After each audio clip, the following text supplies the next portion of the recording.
నమస్కారం అండి. నా పేరు పెరపూడి గోపాలరావు అండి. కొలితివాడ వీరవాసరం మండలం అండి.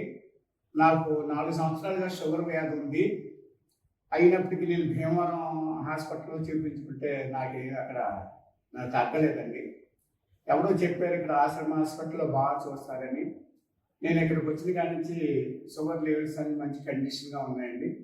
హెల్త్ బాగుందండి. డాక్టర్ గారు వాళ్ళందరూ బాగా పర్యవేక్షణలో బాగా చూస్తున్నారండి. భీమవరంలో 4-5 హాస్పిటల్ చూసామండి. ఇక్కడ మంచి జరగలేదు. ఇక్కడ ఈ డాక్టర్ గారు ప్రతి విషయం నాకు తెలుసుకుని వారు పర్యవేక్షణలో ఏ మందులు వాడాలో చక్కగా రాసి మళ్ళీ వచ్చినప్పుడు మీకు ఎలా ఉందని వివరంగా తెలుసుకుని చక్కగా సమాధానం ఇస్తున్నారు. మంచిగా చూస్తున్నారు. ప్రతి ఒక్కరూ ఈ ఆశ్రమ హాస్పిటల్కి వచ్చి ఈ సద్వినియోగం చేసుకోవాలని నేను మనసారా కోరుకుంటున్నాను. నాకు చాలా హెల్తీగా ఉంది. ఇక్కడికి వచ్చాక మందులు అవి చక్కగా ఇస్తున్నారు. డాక్టర్ గారి పర్యవేక్షణ చాలా బాగుంది. ఈ ఆశ్రమ హాస్పిటల్ యాజమాన్యానికి, డాక్టర్ గారికి, సిబ్బందికి వారికి నా మనస్ఫూర్తిక నమస్కారాలు తెలియపరుస్తున్నాను.